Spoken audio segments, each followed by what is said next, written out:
Waka Waka, Bitcoinheiros!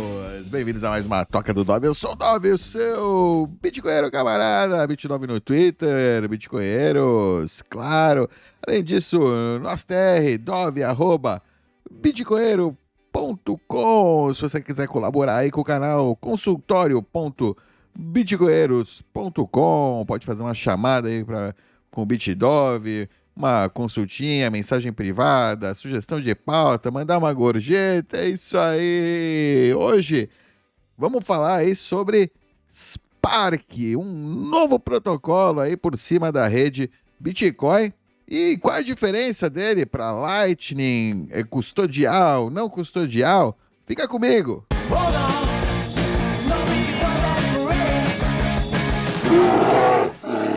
Oh yeah! E o vídeo de hoje apareceu aí depois que eu recebi a notícia que a Tether, que você conhece aí, que tem o USDT, o famoso dólar aí por cima da rede Tether, que começou por cima do Bitcoin, aí passou a ser por cima de Shitcoin. Eles falaram que ia voltar a ser por cima do Bitcoin usando Lightning. E no final, eles estão usando Lightning também, acredito eu, vão usar Lightning também, mas entraram agora dentro da carteira Tether.me com o protocolo Spark, ou seja, é Lightning, é Spark, é uma mistura aí, um negócio talvez interessante, mas que, infelizmente, a primeira implementação deles aí, desse negócio, esse amigo aqui de P. Sacramento, um pesquisador independente de cibersegurança, mostrou que a primeira implementação da Tether, infelizmente, ela está expondo a atividade dos usuários, utilizando aí o protocolo Spark. Para mim, né, Spark, no primeiro instante, eu pensava que era simplesmente mais um provedor aí de liquidez Lightning, como qualquer outro, né? Como qualquer outro. Mas, na verdade, não é, né? Não é. Então, eu coloquei, como ele tem um explorador próprio, é um esquema totalmente diferente, né, da Lightning como a gente conhece. E, como você pode ver aqui, né, tem um explorador próprio, tem uma carteira, tem um endereço, e no explorador você consegue ver, né, as transações de quem para quem, né, qual foi a quantia, e consegue ver o valor que aquela carteira tem, o saldo que aquele endereço, né, aquele endereço Spark tem naquele momento. Então é diferente, bem diferente da Lightning, né, que não tem nenhuma, essa informação não é pública de nenhuma maneira.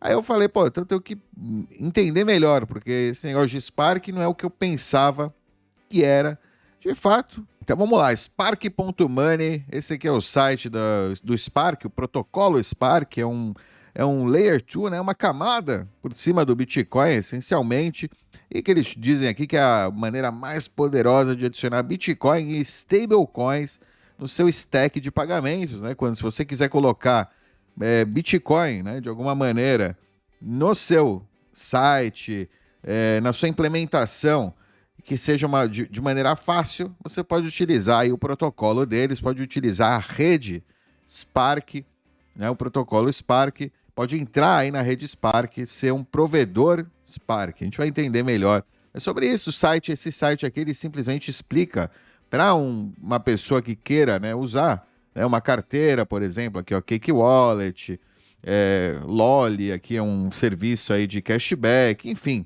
todos os serviços que queiram entrar no protocolo, começar a utilizar o protocolo, basta, né, entrar aqui se você quiser, né? Se você é desenvolvedor, você pode entrar aqui, tem toda a documentação aí, você pode, né, também abrir com a sua IA para te ajudar a implementar. É um produto aí da Lightspark, que é aquela empresa do Marcos, que é o cara que saiu lá do Meta, né, da Meta, quando eles estavam fazendo a Libra, moeda Libra, e que falou, não, Bitcoin é melhor, não precisa criar uma nova moeda, a gente pode, né, construir por cima do Bitcoin. Ele criou a Lightspark e o protocolo Spark aí é resultado aí desse trabalho do Marcos aí, dessa pesquisa, ele já está há um bom tempo aí, né? E é interessante, não é tão ruim quanto eu pensava ali inicialmente. É interessante, tem os seus ter o seu caso de uso, né? Vamos lá, vamos dar uma olhada aí. Que a documentação, né, eles vendem como uma maneira mais rápida, mais barata e mais amigável de você construir aplicativos financeiros e lançar aí assets nativamente por cima do Bitcoin. Então, é uma forma aí de você gerar, por exemplo, né, que foi o que a Tether fez, é o Spark, né, é utilizar a Spark como via, né, para transferir o token Tether por cima do Bitcoin de maneira aí barata, que seja extremamente barata aí para o usuário. Então, eles, né, têm aqui o Wallet Development Kit da Tether, que explica aí, né, como integrar o Spark aí na Tether, você utilizar, né, Tether Spark, essencialmente, seria, a gente tem Tether BTC, Tether, né, por cima do Bitcoin, por cima da Ethereum, por cima da Solana, por cima não sei o quê, por cima do Spark, vai ter também por cima da Lightning, eu acredito, ou eles vão integrar aí utilizando o Spark Lightning, dá para fazer aí uma integração também. Estão trabalhando aí nisso aí o pessoal da Tether. E então tem essa coisa, né? Interessante, né? Para eles é fácil e barato, é uma maneira aí de reduzir taxas para os usuários e que eles utilizem aí para pagamentos no dia a dia. Não sei se é a melhor coisa do mundo, né? Eu prefiro que todo mundo utilize satoshinhos, mas tem gente que quer usar o SD, né? E de repente a rede Spark, o protocolo Spark, pode ser uma maneira interessante aí do usuário fazer isso aí, né? Tá aqui explicando a documentação da Spark, né? É uma carteira de P2P, banco P2P, por exemplo, pagamentos, né, entre fronteiras, utilizando, né, stablecoins aqui no caso. Enfim, contas de dólar, né, stable com a Tether, né, no caso, que seria um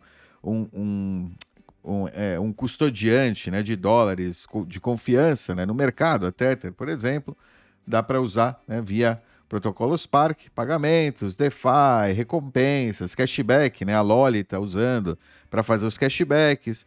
Então eles não ficam custodiando o seu cashback, né? 100% é uma custódia compartilhada. A gente vai entender melhor aí o que é Spark aí direito. Eu só estou mostrando, né, aqui o que eles dão ali como exemplos, né, para como você pode usar esse protocolo. Ele é mais barato, né, do que usar Lightning, por exemplo. A Lightning ainda tem custos associados a gerar canais, gerenciar canais, os provedores Lightning, né? Cada transação dentro da rede Lightning tem um custo. No caso da Spark, essas pequenas transações para usuários do protocolo Spark, entre usuários, inclusive de diferentes carteiras, né? Tanto a carteira da Tether, a Cake Wallet, a Blitz Wallet, a Wallet of Satoshi, então dá para interagir entre elas, você não fica preso, né? Claro, a gente sempre teve, por exemplo, se você tem uma Wallet of Satoshi, você manda para outro usuário na Wallet of Satoshi, como é uma transferência, né, dentro da própria Wallet of Satoshi, que não cria nenhuma transferência, né, real, é só passa um saldo. A Wallet of Satoshi fala, o saldo do Joãozinho agora, né, era 100, agora é 90, porque ele passou 10 para Maria e a Maria agora tem 110, né? Ela tinha 100, agora tem 110, e eles estão gerenciando isso, né? O custodiante. No caso aqui, com a Spark, também, né, o custodiante que está gerenciando, não é um custodiante, é o operador, né, da infraestrutura Spark, é quem está gerenciando isso, mas ele pode, né, entre outros operadores de infraestrutura Spark, eles podem, né, passar a chave do usuário e transmitir, então, né,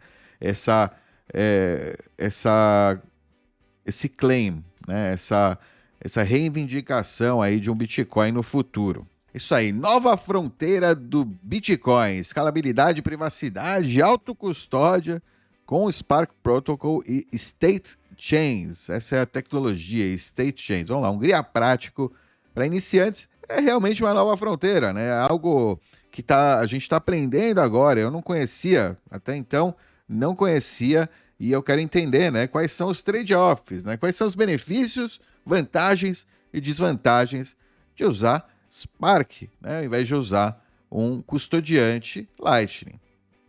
Dilema, né? Obviamente, Spark vem aí do dilema do ouro digital em um mundo veloz, né? A gente tem a autocustódia pura, que a gente conhece aí, on-chain, melhor que tem, né? Não tem melhor do que autocustódia pura, especialmente para nossa poupança, né? E para o longo prazo, é segura, mas é pesada, é inviável para microtransações, né? Porque tem altas taxas, agora não, né? Justo, por acaso, mas não tem garantia de que as taxas são baixas, né? Em nenhum momento. A demanda por espaço em bloco pode aumentar e as taxas podem subir. E para fazer micropagamentos, para pagar, né, o pãozinho do dia a dia, o Bitcoin não serve aí, né? Para ser utilizado via on-chain, né? A gente precisa colocar o nosso um valor, essa porção aí, ou num canal Lightning, ou ou em outras soluções aí, né, que tem um tipo de custódia, né? Elas são fáceis e rápidas, mas sacrificam a liberdade. Aí no final das contas, né, o fundo você tem que colocar ele numa na maioria dos casos, né, tem também casos onde você pode ser soberano com rapidez, que é a Lightning soberana, mas é mais difícil, né?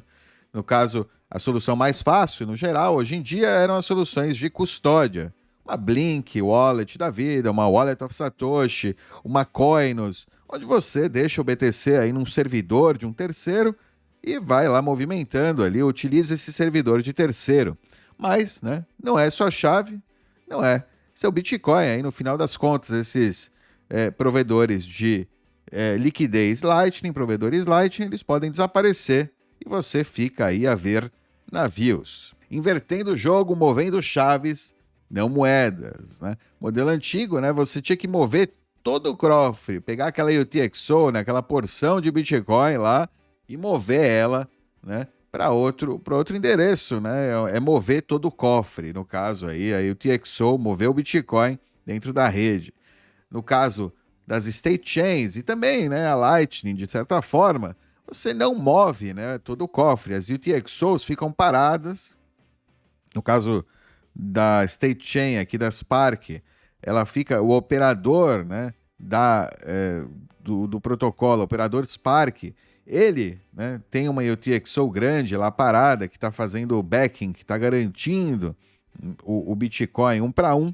Ele tem lá o claim, né, ele é o dono do BTC on-chain e ele vai dar, né, assinar porções daquele BTC para os diferentes usuários aí da rede Spark, do protocolo. Então, para escalar o Bitcoin, o Spark muda a regra. Em vez de destruir a moeda antiga e pegar uma, né, para criar uma transação, uma nova UTXO, né, para criar uma nova UTXO, a moeda fica estática na camada 1.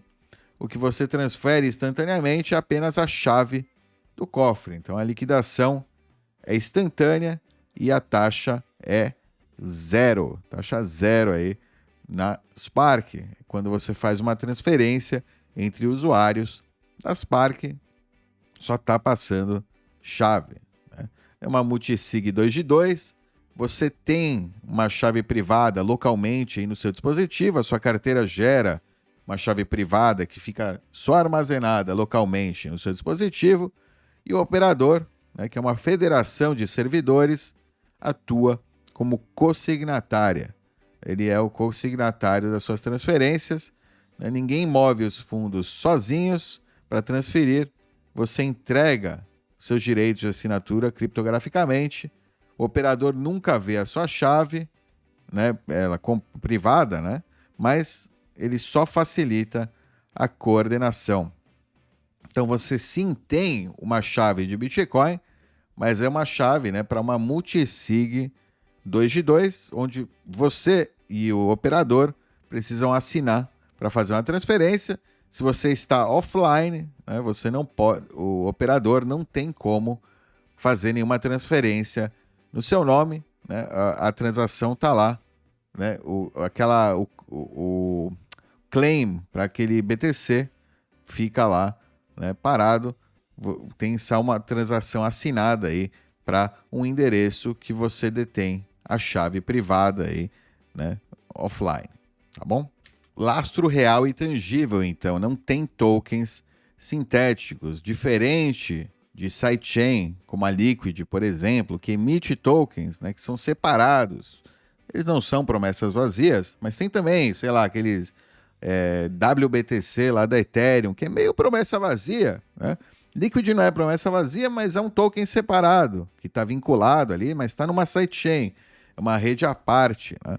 No caso aqui, não existe um token Spark. O sistema é uma camada de coordenação, é como o Lightning, de certa forma, né? Não é Lightning, mas é como Lightning, é uma state chain, né, que chama. Cada centavo movido off-chain é lastreado um por um por UTXOs reais e discretas bloqueadas na blockchain do Bitcoin. Então, né, é Bitcoin mesmo numa segunda camada aí por cima do Bitcoin, aí a Spark, o protocolo Spark State Chains que chama. Opa, a realidade do sistema é que é de confiança minimizada, né? Não é trustless, como você usar o seu próprio node Lightning, não é também como usar uma Lightning custodial, que você confia totalmente no terceiro. É um meio termo aí entre, né, a primeira camada, você ser o dono da UTXO, né, primeira camada, ou Lightning soberana, e o Lightning custodial aí que você, né, tá deixando aí na mão do terceiro aí a sua soberania no fim das contas. Então é trust minimized, não é trustless, né? Não é totalmente sem confiança. Como os operadores coassinam as transferências, você depende, né, obviamente, da ação honesta deles, né? Então, e também depende de que a carteira com que você está operando, né, com eles esteja fazendo as coisas realmente como ela tem que fazer, né? Esteja realmente te dando, né, autonomia, dando a sua chave e não passando em nenhum momento a sua chave, né, para o operador Spark. Então, quando você, usuário A, né, por exemplo, passa um valor, né? No caso ele fala a chave aqui, a chave ela representa um valor, né? Um valor, uma chave para um valor que você antes detinha a chave para esse valor. Para o usuário B, você depende que o operador Spark, né, faça a sua parte aí de transferir, né, para o usuário B só essa porção e que ele apague permanentemente a outra chave, né, a chave anterior, para que o dono anterior não possa gastar o dinheiro duas vezes, né? Não possa fazer gasto duplo, né? Você não confia a eles o dinheiro, mas confia, né, na infraestrutura deles. Está confiando aí que ele está executando o protocolo como ele deve ser executado, né, no fim das contas. Ele é o coordenador, né, entre todos os usuários que estão, né, numa multisig 2 de 2 com ele. Então, o operador aí cumpre um papel importante e existe sim uma confiança, só que ela é minimizada, ok? Plano B, a escotilha, por quê, né? Porque você tem sempre a possibilidade de uma fuga unilateral. Então, para ele, né, para o operador, né, ele corre o risco de as pessoas, se ele começar a fazer gasto duplo, ele corre o risco, né, de perder. De alguma hora alguém vai sacar e aí vai ter um problema ali na rede dele, porque ele vai ter, né, bitcoins ali que foram sacados já e que agora ele está passando ali uma segunda chave, que ele não apagou, ele vai perder fundos aí de outro usuário. Se um dos usuários falar, como é que chama? I call it, né? No poker, né? Se o usuário ele decide sair, ele pode sair. Ele tem aí uma transação de saída. Então, tem uma fuga unilateral e, né, por exemplo, né, se a infraestrutura cair ou tentar te censurar, você vai poder, né, pegar a sua chave privada, né, sua chave de Bitcoin. Tem uma ferramenta aí da Spark, né, do protocolo, que a Spark, essa empresa, né, que criou o protocolo, ela tem interesse, né, que seus operadores sejam honestos, então ela vai te ajudar, né, com essa ferramenta open source a você recuperar seus fundos no protocolo. Como não é só, né, uma empresa fazendo isso, tem vários operadores ali distribuindo o risco, né, também. Então, tem esse lado aí que ajuda, né, que eles se mantenham honestos, né, entre eles, né, entre os próprios operadores ali.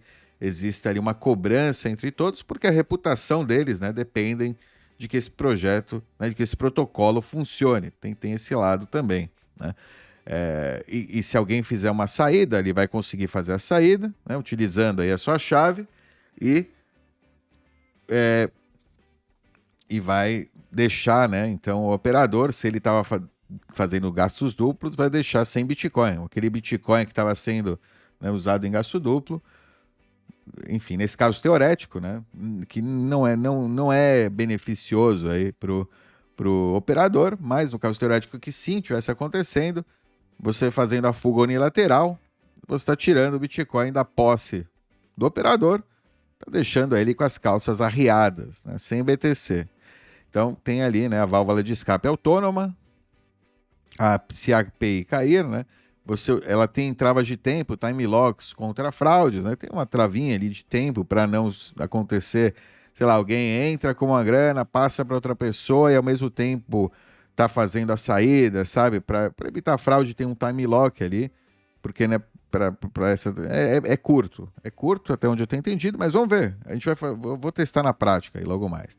BTC vai direto para sua carteira exclusiva, né? Vai para sua carteira aí privada, né? Você pode colocar hard wallet ou uma outra carteira qualquer. Você faz a transferência aí para um endereço de Bitcoin que você tem posse da chave privada lá e que ninguém mais tem posse daquela chave, de preferência aí cold wallet, né? Se o valor for grande. Então, a ideia é que você pode acumular em Spark, né, e fazer a fuga unilateral, né? Fazer uma transação on-chain para sair da Spark. Também é uma forma aí de você fazer swap, entre aspas. Também pode fazer swap, mas, né, também pode fazer aí a sua fuga, sair, né, do sistema. Então, vamos ver qual é o tempo, o time lock aí, eu não sei, né, te dizer, mas depois a gente vai ver. Ponto de energia, integração com a Lightning Network, né? Isso é bacana. A Spark não é Lightning, isso era uma coisa que eu estava errando, né? Eu achava que era mais um provedor de liquidez Lightning, né? Já entendemos que não é Lightning, é outro protocolo, né, por cima do Bitcoin. Então a gente tem a nossa carteira Spark, né, que é compatível com o protocolo Spark, que nos conecta a um provedor de serviço Spark, né, um SSP. Esse SSP, ele vai pagar a fatura Lightning por você e vai, né, passar o saldo, né, da sua carteira Spark que você tem lá, né, no momento que você paga uma fatura Lightning na sua carteira, né, você vai passar o seu saldo Bitcoin para o provedor e o provedor vai usar esse saldo ou outro, né, que ele tem no node dele, ele se vira e vai cobrar uma taxa por isso, né, para pagar uma fatura Lightning que você quer pagar, né? O SSP então absorve saldo Spark, paga a fatura Lightning instantaneamente, né?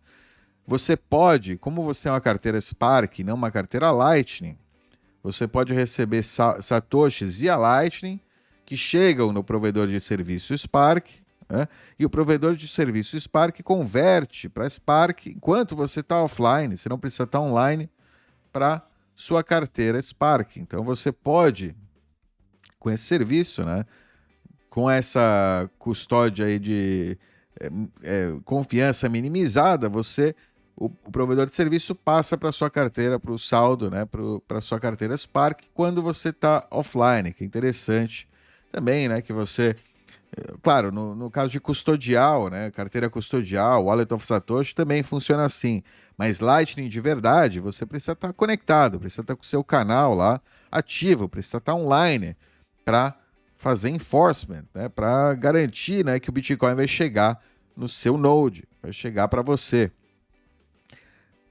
Isso aqui permite, né, pagamentos offline porque o seu provedor de serviço está online para receber o pagamento por você, tá bom? Stablecoins híbridas, mantenha dólares USDC, USDT, pague em Bitcoin simultaneamente, né? Dá para você ter também ali isso, tem essa vantagem aí de você ter essas shitcoins, stablecoins, né, híbridas aí, Lightning, Spark, tá acontecendo. Espectro da custódia, onde o Spark se encaixa, né, soberania total é o melhor que você pode ter, né, não tem dúvida, soberania total é Bitcoin de verdade. Spark tem aí confiança minimizada, né? Você confia ainda num terceiro, mas confia menos. E o modelo custodial, né, é o que você confia totalmente aí no terceiro, e a chave é do terceiro 100%, não é uma multisig, né, não é algo que é compartilhado aí entre você e o operador, o operador opera por você e você confia 100% no operador. Liberdade financeira diz saber exatamente, né, onde você deposita a confiança.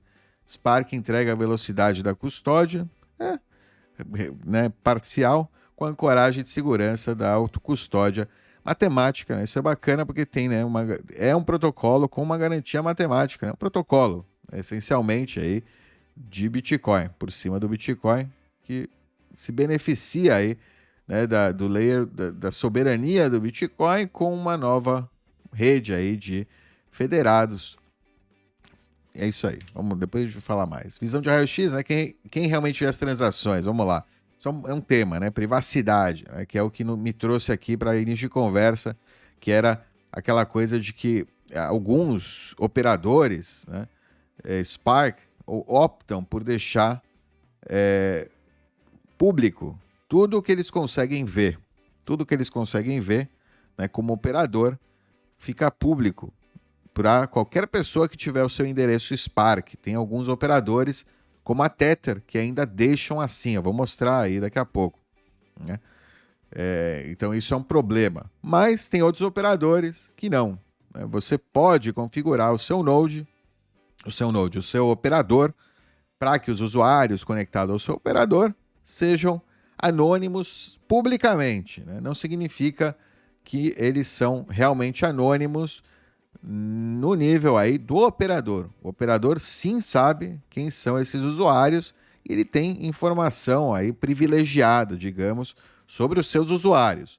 Mas no grafo geral aí da rede, os outros operadores de Spark, né, que não o seu, com quem você está se conectando, né, diretamente para operar Spark, eles não sabem quem é aquele usuário. Não tem, né, essa visão. Isso reduz aí, né, o panopticon que pode ser, né, uma Spark onde os usuários são todos públicos. Né?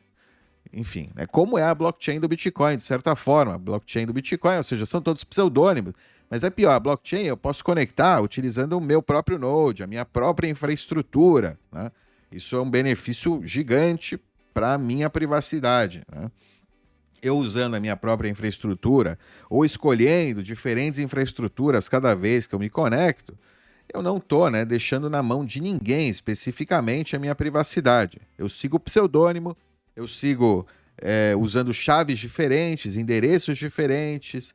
Então, não tem, né? Se eu usar boas práticas de privacidade na blockchain pública, tendo a autonomia, né, total para fazer o que eu bem entender, né?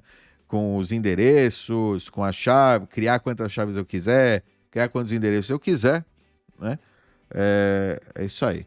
É melhor. Mas, né, na Spark, vamos lá, na Spark, o público, né, no caso, o público da Spark, não dá para ver nada, né, na blockchain. Na blockchain você vê lá uma UTXO estática, você vê o saldo total do operador Spark, né, que está lá parado numa UTXO. A não ser que você faça aquela saída, né, unilateral, não tem nenhuma transação on-chain. Não acontece nenhuma transação on-chain, né? O histórico interno, né, de fato, que você está fazendo lá, fica invisível, como a Lightning. Você abrir um canal, você pode fazer 500 mil transações, enviar, receber.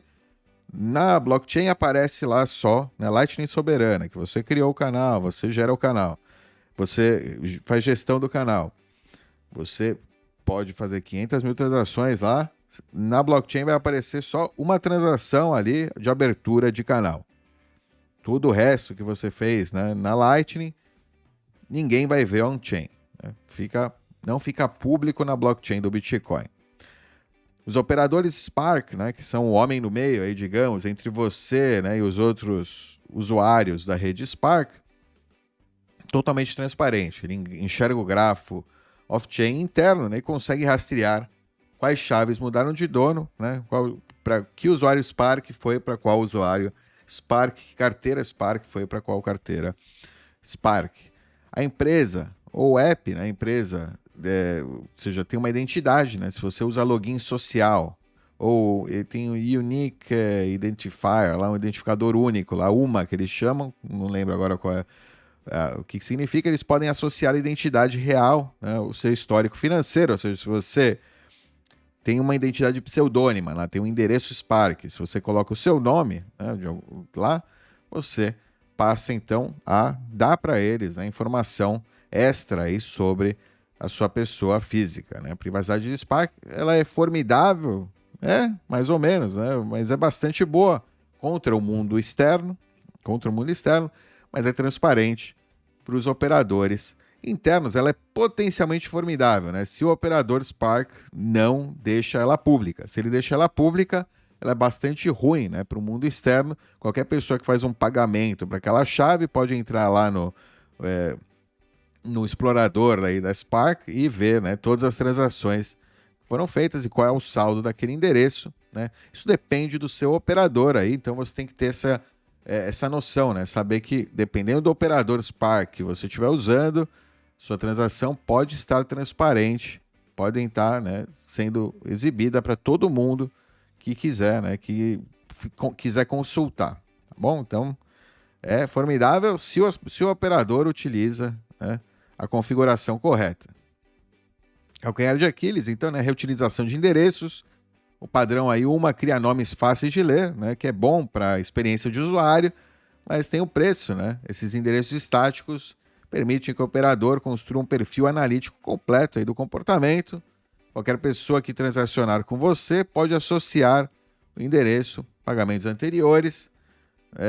Eu acho que não é bem assim, mas depende, como eu falei, depende do Node, mas os operadores, sim, os operadores têm essa visão, né, privilegiada do que está acontecendo ali no protocolo, né? O que os seus usuários, para onde os seus usuários estão, né, assinando transações, porque o operador tem que assinar a transação também, né? Então ele tem que saber para onde ele está assinando a transação. Aí tá aí. É importante saber isso aí. Qualquer pessoa que transacionar com você, isso aqui, né, não é real, é real como eu falei. Para alguns casos sim, no caso da carteira Tether, hoje pelo menos, agora, né, 20 de abril de 2026, é assim. Mas tá aí. É o dilema entre experiência do usuário e anonimato, né? Se você usar aí um usuário ali conhecido, fica, né, o serviço que está prestando, o operador que está prestando serviço para você vai saber que é você. Tem algumas táticas de defesa aí, no caso da implementação, né, as implementações Spark, que poderiam mitigar esse rastreio, como, né, ele cria uma seed, né, de Bitcoin, e você poderia derivar, né, a partir dessa seed vários endereços Spark, né, por exemplo. Uma técnica e talvez que uma carteira mais avançada possa usar, se ela quer, né, se focar em privacidade aí dos usuários, é gerar subendereços, né, para cada venda, fragmentando aí o grafo público, dissimulando transações, claro.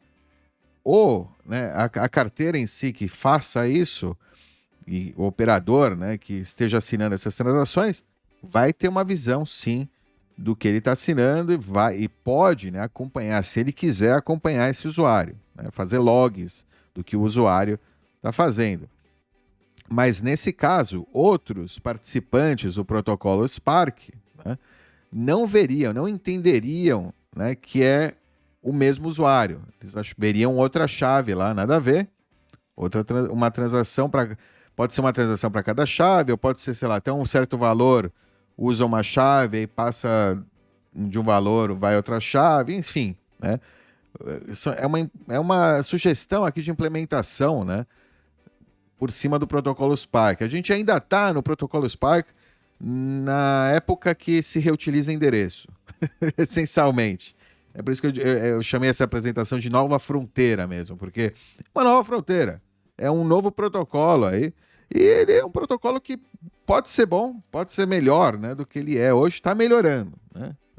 A gente ainda está na época de reutilização de endereço, onde os caras deixam público, né? Tem carteira que ainda não teve nem a competência de deixar privado, né, as transações.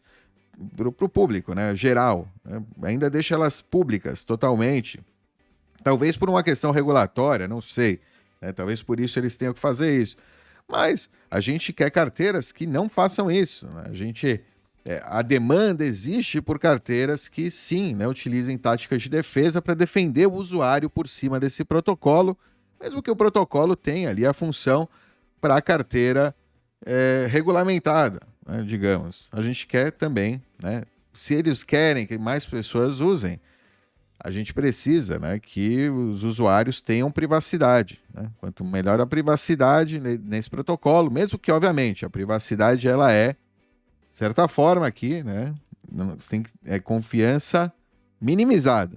Você não perde, você tem que confiar ainda no seu operador. É como uma VPN. Você confia no operador da VPN.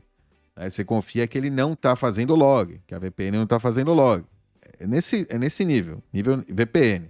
Também é para valores relativamente baixos, né? Para operações mensais ali, digamos, né? Semanal, mensal, aí depende dos valores que você está lidando. Mas para valor, é até um nível de valor, né? Eu não recomendaria que você faça aí, né, hodl de Bitcoin utilizando rede Spark, né, com confiança minimizada. Você tem que usar, né, soberania aí total para fazer hodl para longo prazo. Mas para utilização mensal, de repente, uma carteira que ofereça, né, maior privacidade, ela pode ganhar aí na corrida do protocolo Spark, né, ser a melhor carteira Spark. Outra coisa que pode ser feita, né, a abstração via proxy, né, que o back-end atua como barreira. O aplicativo gera endereços temporários dinamicamente e ele internaliza, né, o roteamento dos fundos, ou seja, seria uma outra camada por cima da Spark, né, que a carteira poderia gerar outra camada por cima da Spark.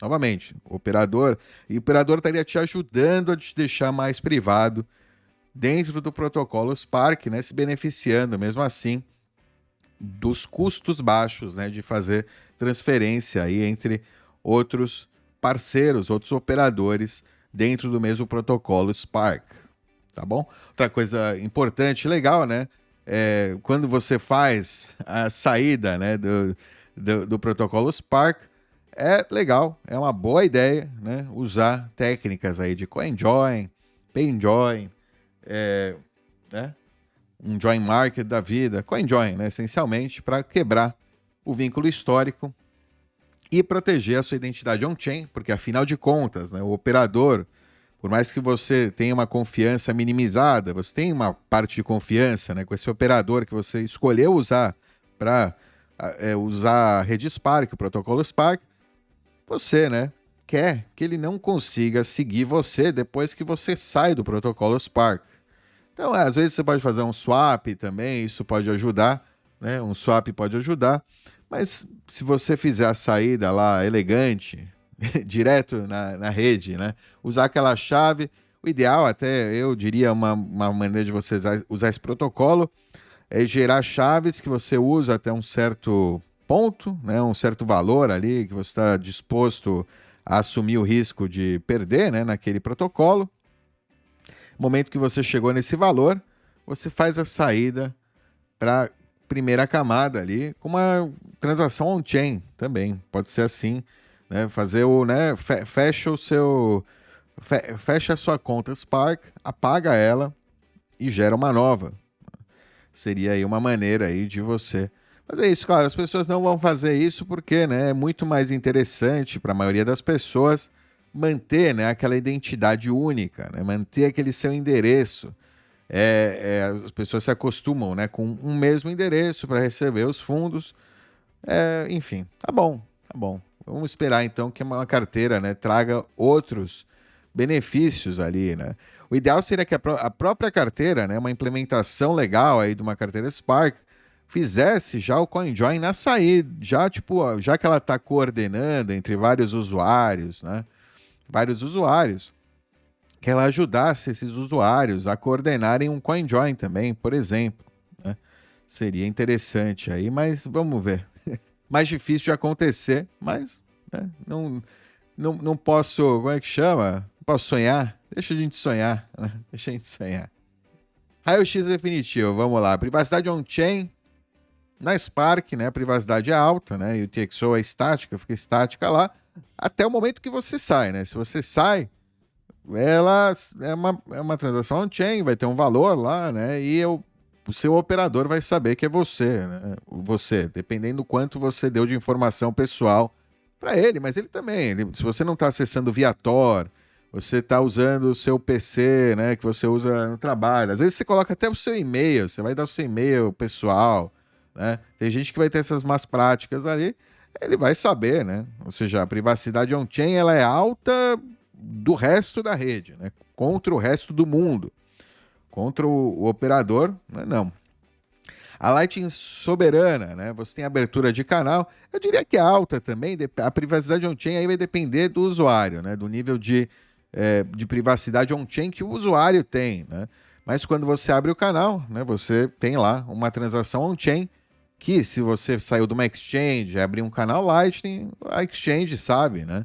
Que você, né, uma exchange com KYC, a exchange sabe que você abriu o canal. Se você também comprou de um P2P e aí imediatamente daquele endereço que você comprou, você já abriu um canal, também o P2P sabe que você abriu o canal. Se você fez CoinJoin, né, antes e aí abriu um canal só com aquela porção lá que você fez CoinJoin antes, por exemplo, é altíssima a sua privacidade Lightning soberana. Aí você pode criar um canal oculto, né? Um canal privado, e é muito alta a sua privacidade. Já a solução custodial, né, é invisível. É invisível, né? Ela não existe uma transação on-chain, né, visível. É simplesmente uma promessa ali num terceiro, né? Se você usa uma solução custodial Lightning, tipo o Wallet of Satoshi, no passado, né? Acho que hoje em dia, agora eles também estão usando o modelo Spark, né? Modelo Spark. Vamos lá, privacidade off-chain. Baixa. O operador vê o grafo, né? O operador ele vê, né, a privacidade off-chain lá, é baixa para o operador, né? O operador ele sabe exatamente tudo que você faz. No caso da Lightning soberana, é muito alta, né? Todos os pagamentos ali na Lightning é feito o routing via Onion, estilo Onion, né? Ou seja, ninguém sabe quem é da onde originou uma transação, e quem está passando a transação não sabe que ele é o último, né? A não ser só quem sabe é quem está mandando e quem está recebendo, né? Essencialmente, mas quem está recebendo não sabe da onde ele está recebendo. Ele só sabe o último ponto ali, né, na rede. Quem está no meio acho que sabe sim o final, né? Mas não sabe se ele é o primeiro ou, né, se é o primeiro que está enviando aquele pagamento, por onde ele está passando. Já a solução custodial, né, a privacidade é nula. Né? Você pode ter logs lá, e tem logs, né? Tem que ter, porque eles têm que controlar exatamente, né, o saldo de quem foi para quem, para onde, né? Porque eles têm que saber quanto ele está te devendo. E em muitos casos tem KYC, né? Eles têm que saber quem é você, dependendo se você passa ali de um valor, de um certo valor, né, que você está gastando. Tem soluções como a Coinos, que é bastante boa ali, né? Custodial e que não exige KYC. E, bom, logs eles têm. Logs tem com certeza, né? Tem uma conta lá que tem logs. Experiência do usuário, liquidez. A Spark, né, ela tem pagamentos offline, que é muito bom, né? Você pode receber um pagamento Lightning usando um endereço Lightning. Estando offline, ela vai chegar para você, porque o operador vai receber por você. Já a Lightning soberana é complexa, né? Você tem que gerir canais, você tem que estar online 24 horas por dia, 7 dias por semana, para receber um pagamento. Se você quer receber um pagamento Lightning usando Lightning soberana, você tem que fazer, né? Você está fazendo, essencialmente você está rodando a infraestrutura necessária ali, totalmente, para receber esse pagamento, né? Então, é mais complexo, tem que também fazer gestão de canais, né, para poder ter liquidez suficiente para receber os pagamentos. No caso aqui da Spark, você está, né, usando ali o Node do provedor de serviços Spark, e ele está fazendo, né, a gestão de canais, e ele está gerindo essa complexidade, ou e até em alguns casos utilizando outro terceiro, né, a Breeze SDK, por exemplo, né, eles usam Tem gente que usa, né? Combinação de Breeze com Spark, eles não tem que fazer nada, né? Só ser, né, o operador, né? O operador, o homem no meio aí por você. E é isso aí. Solução custodial, no caso, é extremamente simples, né? Eles fazem tudo por você também, né? Eles fazem a gestão de canais, recebem o pagamento, né? E é isso aí. Então, extremamente simples a experiência do usuário. Não tem que se preocupar com nada. Ele coloca o endereço, me manda aí, ele recebe. Quando ele quer enviar, ele envia. E ele não tem que entender absolutamente nada do que está acontecendo aí debaixo do capô. Segurança, né? No caso da Spark é matemática. Escotilha aí uma camada na Layer 1, né? Você tem lá a UTXO lá na Layer 1 garantindo o saldo dos usuários daquele operador. Na Lightning soberana também é matemática, né? Tem os canais, tem lá os seus canais abertos que estão, né? Tá todo tempo trocando, né? Chaves também. Você está passando saldo de um lado para outro, né? Assinando transações, né? Pré-assinando transações que podem ser, né? A parte de segurança, Spark e Lightning é muito parecida. Pelo que eu entendi, né? É o mesmo esquema ali de chaves, né? Entre as partes envolvidas. No caso da custodial, né? A Lightning custodial, que você não tem chave, você tem uma senha, você tem um PIN, você tem uma recuperação por e-mail, né? Coisa do estilo. Promessa jurídica. Em alguns casos eles até acho que colocam chave lá, mas não é uma chave que de fato é só uma identidade gerada a partir de uma chave, mas não é de fato uma transação, né? Você não vai fazer uma transação on-chain. É só uma maneira de se identificar com o serviço do terceiro, né? No caso, é uma promessa jurídica. Na maioria dos casos vai ser uma senha. Vai ser só um nome de usuário e senha, né? É uma promessa jurídica. É mais confiança mesmo, não é nem jurídica. Em muitos casos eles até retiram. A promessa jurídica é tipo, eu não responsabilizo e tal. É mais de, como é que chama? De reputação mesmo. E é isso aí. Então, em alguns casos deve ter, né? Promessa jurídica também. Mas é promessa, né? Não vê confiança. 100% confiança. Lightning soberana, 0 confiança. Trustless. E a Spark, confiança minimizada, né? Que chama confiança minimizada. Soberania consciente, né? Liberdade financeira não começa com a adoção cega, hein? Então, de uma nova tecnologia, né? Não, né? Eu não queria adotar cegamente Spark, eu queria entender aí como funcionava, então eu fiz essa pesquisa e essa apresentação aí para vocês. Espero que tenham curtido, né? Espero que tenham ajudado aí a você começar a compreender onde você está depositando a sua confiança, se você está usando o Spark, né? Spark, Lightning, Layer 1 não são rivais, são ferramentas complementares aí no seu arsenal aí bitcoinheiro. Mais uma ferramenta bacana, né? Trust Minimizer. A gente tem a Fed também, Fed Mints, né? Que é aquelas federações que o usuário vai confiar num quórum de guardiões, né? Uma multisig comunitária, por exemplo, né? Uma custódia comunitária aí do BTC, seria um operador, é como os operadores da Spark, mas é um negócio comunitário, é outra opção ali, né, de infraestrutura Trust Minimize, aí, de confiança minimizada. Outra é a Cacho, né, Cacho, que é o eCash xiaomiano, tem vídeo aqui no canal, que é ótimo para privacidade por cima da Lightning, mas o usuário tem que confiar no Mint, né, que pelo menos, né, nesse caso aí do Cacho, do eCash, ele não rastreia transações, né? É mais difícil, né? Não é tão simples. Ele está feito, né, para a ideia, né, do Xiaomi eCash é de que você confia 100%, a confiança é muito grande, né, no Mint. O Mint some, o seu eCash não vale nada, 0, não tem com quem falar, né? Mas ele não rastreia as transações. Então tem essa vantagem, né, que não tem 0 rastreio. É tudo uma questão de trade-off, né? Não tem nada perfeito aqui.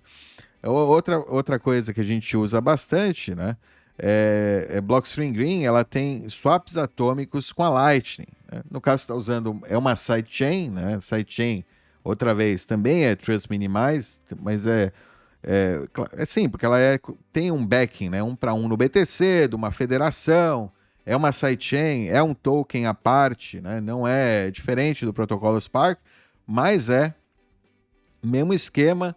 Eles também têm na carteira Blockstream, né, agora um negócio de Lightning, mas é Lightning você usa o servidor Lightning da Blockstream e você guarda saldo em Liquid, né? Então como a Spark, né, como umas carteiras que usam Spark e Lightning, você teria Lightning, entre aspas, né, que chega no node da Blockstream e eles te mandam o saldo em Liquid para sua carteira, que você tem a chave, 100%. Então, eles estão operando por você a infraestrutura Lightning, para você receber Lightning e fazer um swap direto para Liquid e vice-versa. Se fazer um pagamento Lightning, você vai usar o seu saldo Liquid para fazer o pagamento Lightning. Então, tem ali, né, essas carteiras agora bacanas, né, que tem essas opções aí diferentes. Soberanas, né, que a gente conhece, mais soberanas, né? Carteira Phoenix, que a gente conversou aí com o Miguel recentemente sobre a Phoenix D, que é bem bacana para você usar usar com o seu projeto aí online, web.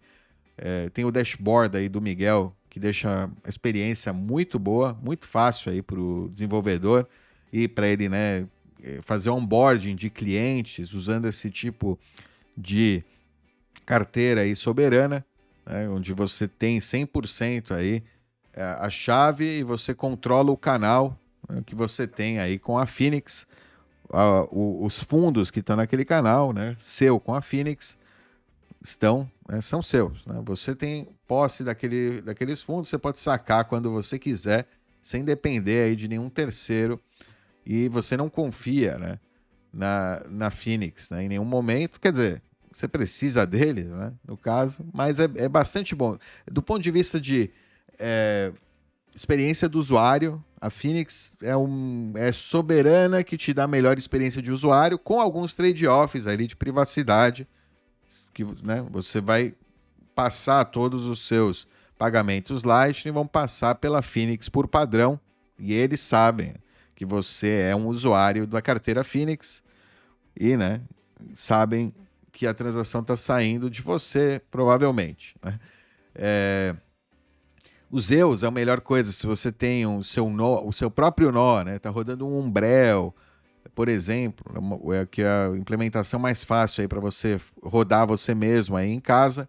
Se você está rodando um Umbrel, você conecta aí o seu próprio Node aos Zeus, usando os Zeus, né? Conecta aí com os Zeus no seu celular, companheiro essencial, né? Para quem opera nó, pode utilizar esse nó remotamente para fazer pagamentos ou administrar ele também. A Breeze, né, o SDK, está alimentando várias carteiras aí com, né, essa implementação aí deles, que é o estilo Phoenix, né, também é o estilo Phoenix, permitindo integrar Lightning de forma soberana via Greenlight. Eles usam Greenlight, que é uma tecnologia que também é a Blockstream, né, que é da Blockstream, essencialmente. E a Blix, né, que é realmente tudo que o LND oferece, incluindo Taproot e canais EKG, no seu celular, né? No seu celular. Você pode rodar aí um Node Lightning no seu celular aí com a Blix Wallet. É um pouco mais pesado, né? Precisa de um celular bacana, mas é uma opção aí, vale a pena considerar também. Carteiras custodiais, né, que são práticas, mas o saldo é uma promessa, né, de pagamento da entidade centralizadora. Aqui no canal aí eu recomendo a Blink, né, que é focada em comunidades. Ela tem stable sets, né, o saldo em dólar, e tem um aplicativozinho lá de PDV para comerciantes. É bem bacana, não exige identificação até um certo valor, né? É bacaninha para começar a usar, para entender e tal. Tem pessoal que fala da Wallet of Satoshi. Hoje em dia, ela é uma porta de entrada pela simplicidade, né, absoluta, não tem dúvida. Mas eles estão usando o Spark, por exemplo. Eu não sei agora se eles estão usando o Spark ou não, se eles deixaram de ser custodial, ou se é uma mistura entre a custódia deles e o protocolo Spark, né? Acho que é ambos, né? Eles estão querendo usar aí o protocolo Spark, mas, até onde eu tenho entendido, por padrão ele é público, né? A parte de implementação deles ainda do protocolo Spark eles têm que atualizar. Eles foram, acho que, early adopters e tá na época ainda que é reutilizado endereço e é público tudo. O protocolo Spark ele avançou aí um pouco, acho que eles ainda têm que melhorar a implementação deles. Enfim, eu tenho que ver, por atualizar aí, né? Coinus, muito boa, né? É um aplicativo no seu browser, você pode usar no Tor Browser também, open source no front-end, uma interface web rápida, funciona muito bem, Liquid, faz swap, Liquid, on-chain, Bitcoin, Lightning, para sua carteira Coinus ali, né, custodial. Não importa onde você recebeu o saldo, seu saldo é saldo em Bitcoin, você tem Bitcoin em qualquer rede. Então é bacana nesse sentido. Você recebe saldo Liquid, saldo Lightning, e para a carteira não importa, não ficam lá saldos diferentes, você tem Bitcoin. No momento que você quiser gastar, paga a sua taxinha lá e já era. Pode gastar na rede que você achar melhor. Strike, que é o negócio lá de Fiat BTC, né? A empresa do Jack Mallers, Albi, extensão web aí, e Machankura lá na África, que é o Bitcoin sem internet, né? O Bitcoin via o celular, mas é custodial, né? Também você depende aí da infraestrutura da Machankura, né? É isso. Essas são algumas das carteiras Lightning aí que a gente tem hoje em dia. Bacana aí, né? É um ambiente que está crescendo, né? Tem esse ambiente aqui do meio, né? Trust Minimize, especialmente aí, a gente não tinha, né? Não era algo que existia aí há algum tempo. Essa é a novidade aí. Só uma coisa aí da Spark, né? Que ficou aqui, né? Que faltou matriz de privacidade aqui. No Layer 1, né? Não tem nenhuma visibilidade. O TXO permanece estática. O endereço multisig, o livro razão público não vê movimento off-chain. Os operadores, aí, como eu falei, eles veem, né? Visão total, né? No que está acontecendo com os seus usuários, né? Interno. Eles identificam quais chaves mudaram de dono. O maior risco, né? E por isso que eu falei que precisa um operador Spark que proteja a sua privacidade, né? Você quer ter um bom operador de Spark aí no meio entre você e o provedor de API, que é a Lightspark, né? Ele sim tem o maior risco ali, o maior potencial de agregação de identidade de informação de todo o grafo, né, de que está acontecendo na rede, porque cada coisa que está fazendo ali, né, o provedor da API, né, o provedor da Lightspark, a empresa Lightspark, né, que iniciou o protocolo, se, né, você está usando uma identidade única, né, ou um login, eles podem vincular a atividade financeira ao perfil dos usuários. Eles podem ter um grafo aí, né? Ter uma visão de águia do que cada usuário está fazendo aí na rede. Esse é o maior risco, né? Potencial ali, né? De que a gente perca a privacidade. E se muitos usuários começarem a usar Spark e os operadores Spark não tiverem como prioridade a privacidade dos seus usuários, a gente vai ter um problema. Vai ter um problema aí, né? Seria bastante ruim, é muito ruim. Aí é melhor usar Liquid, porque a Liquid, pelo menos, né, tem transações confidenciais, né? Ou seja, o provedor lá, os provedores, né, essencialmente, né, da Liquid, a Federação Liquid, eles não têm essa visão de águia. Eles não sabem quem são os usuários. Eles não sabem nem quanto cada usuário está movimentando, né? É bem diferente aí no caso, né, do que acontece aqui no protocolo Spark. Eu fiz a apresentação antes assim nesse formato e depois eu mandei a AI dar uma embelezada, né, na apresentação. Ela esqueceu de colocar isso aqui, mas eu achei importante aí trazer para vocês, porque, né, para ficar claro, porque o maior risco, né, não é o operador. O operador ali pode ser o seu aliado, pode ser o seu inimigo, pode ser o seu aliado, né? É como uma VPN, como eu falei. Mas, né, aí depende do quanto, né, ele está colaborando com o provedor de API, né, com o maior ali, né, com quem está recebendo, quem está coordenando entre todos os operadores do protocolo Spark. O uso de identificadores fixos, né, como mostrei lá, o UMA lá que eles chamam, resolve dores na experiência do usuário. Claro, é ótimo para você, né, receber ali sempre no mesmo endereço. Mas esses mesmos identificadores, como são, né, vinculados ali, ou seja, mesmo que você use endereços diferentes na sua Spark, né, que você use a sua chave lá para derivar endereços diferentes e o caramba, ainda assim, né, nesse caso, daria para associar, né, ao mesmo usuário, todos aqueles endereços diferentes. Então, essa centralização de identidade financeira é um problema, né? Essa reutilização fornece operadores e é o operador máximo lá, o da API, né, a infraestrutura, né, básica, ele vai oferecer lá os dados necessários para triangular e construir um perfil analítico completo do seu comportamento financeiro, né, a não ser que o operador, né, implemente isso de uma maneira que, pelo menos, né, retire essa visão do operador lá da API, né, da Lightspark, da empresa Lightspark aí do cara da Libra, né, que não seja aí um cavalo de Troia, né, essa Spark para nossa rede aí, para nossa privacidade. Enfim, esse é o meu entendimento aí, claro, se você tiver outro entendimento disso, se alguém tiver mais informações técnicas aí que vão contra o que eu estou falando aqui, escreva aí embaixo, por favor, aí, quero que você comente aí, não deixe em branco aí, comenta comigo aí, eu quero entender mais, né? Eu estou numa jornada aí de entendimento, aí é uma nova fronteira, um novo protocolo, é algo que até alguns dias atrás eu não conhecia.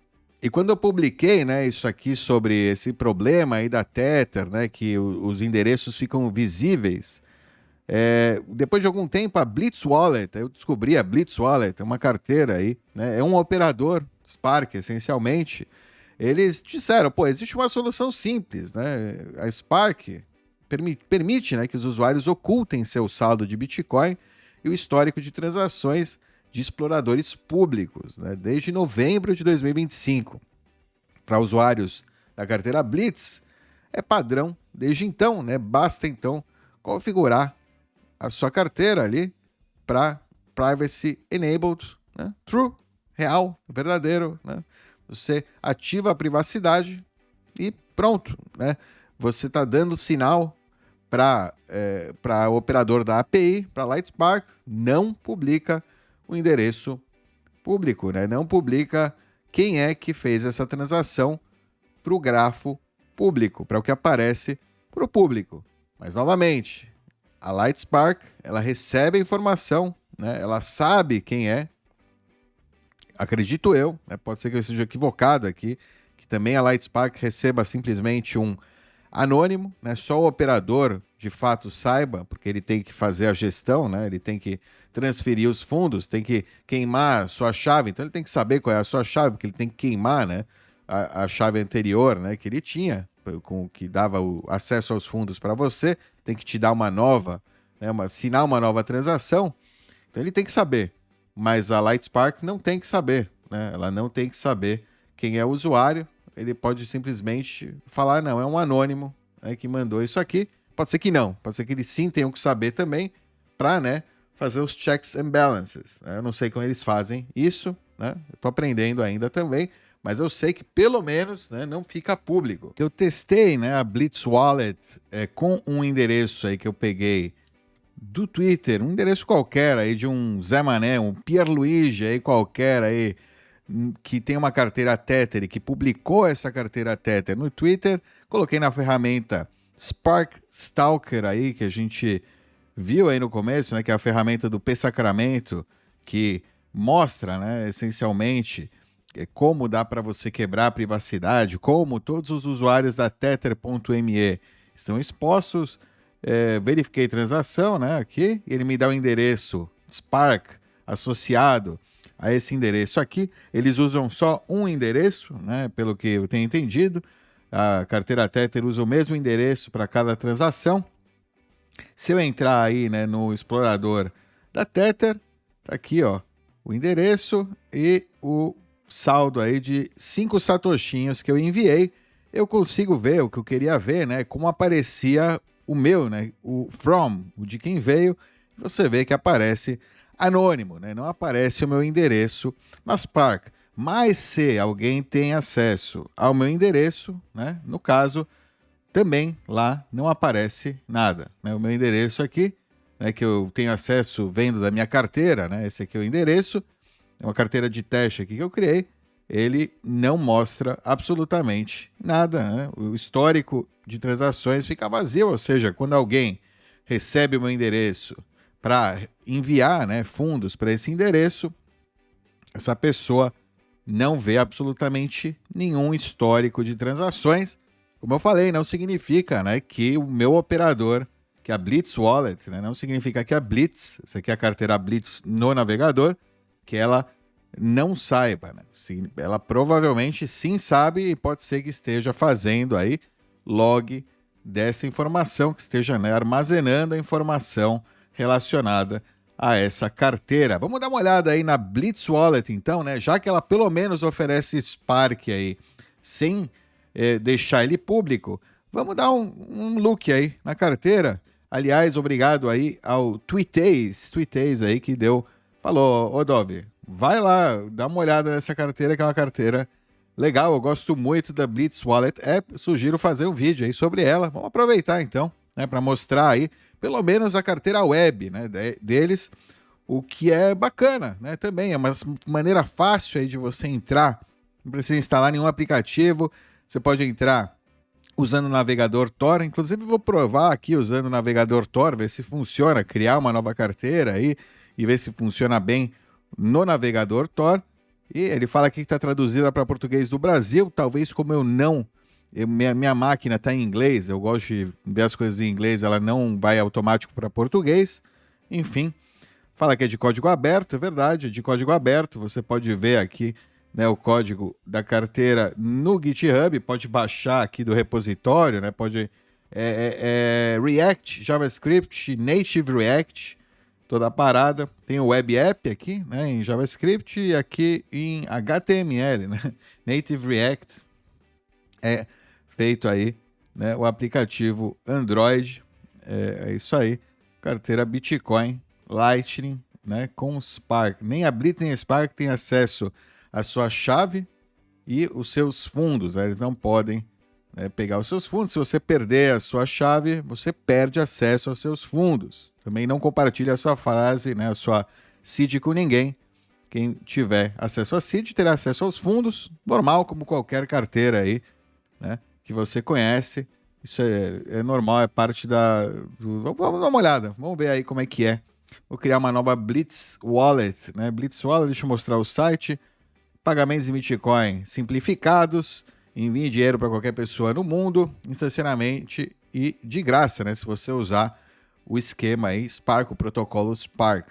Pagamentos baseados em contato, né? E no caso, se você usar o protocolo Spark, pools de pagamento, suporte para stablecoins e mais, né? No caso, a carteira web, no momento, ela é bem mais simples do que o mobile. A parte mobile tem ali a parte de stablecoins, tem um negócio de presentes Blitz, tem esses pools de pagamento aí, que você pode criar um pool de pagamento.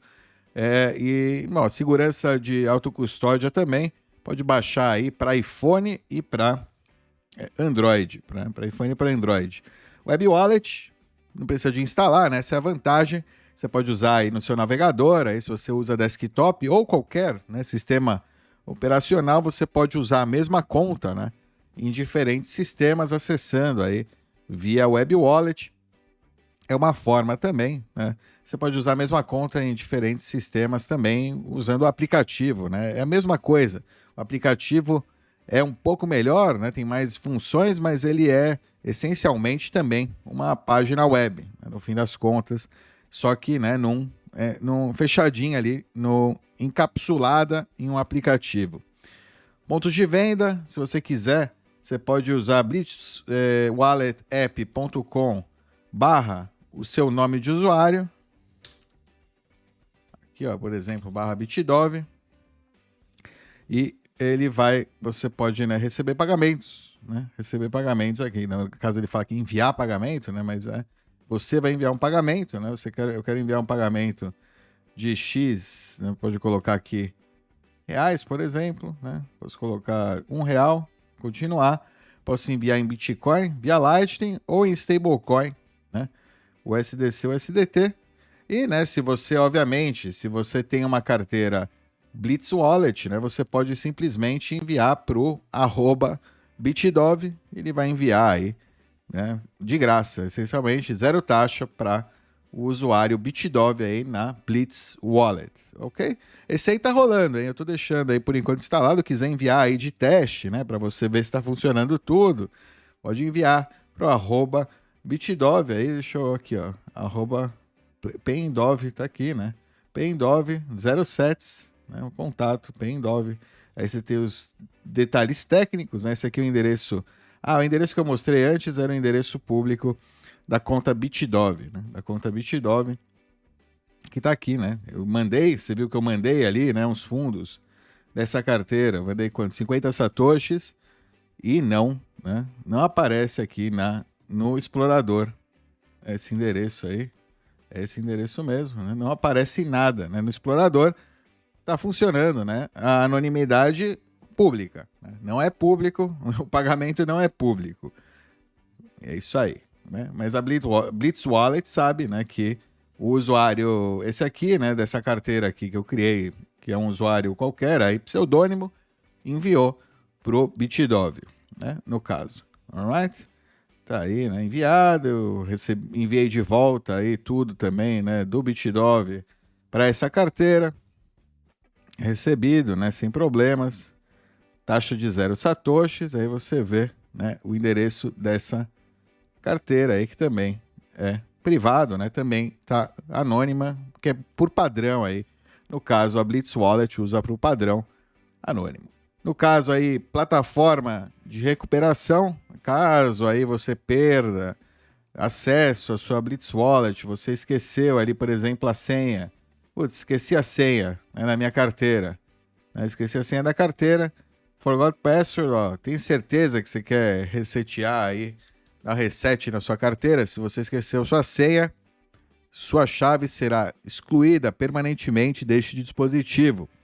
Sem a sua chave, seu Bitcoin será perdido para sempre, né? Então, para isso você tem que ter feito o backup aí da sua chave para depois poder vir aí, né, fazer a recuperação da Blitz.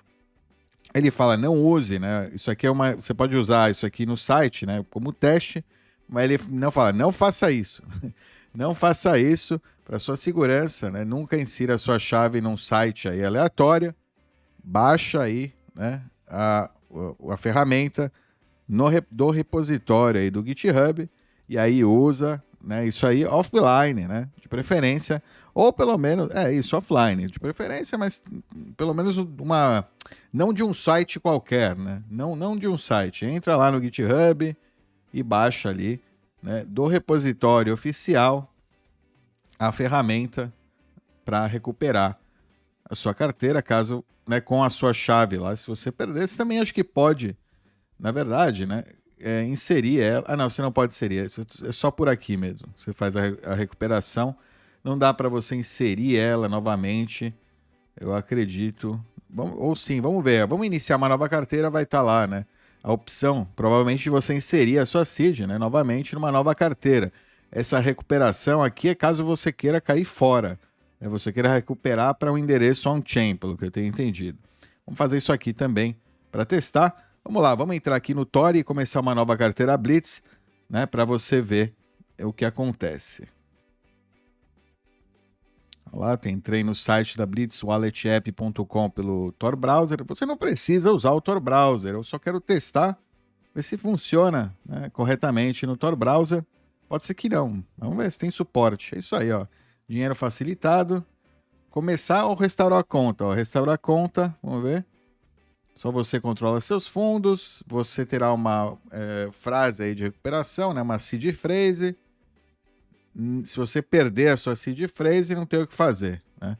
Eu entendo que perder minha chave de recuperação significa perda permanente dos fundos e concordo com os termos e condições, que deve ser também um monte de, né, como é que chama?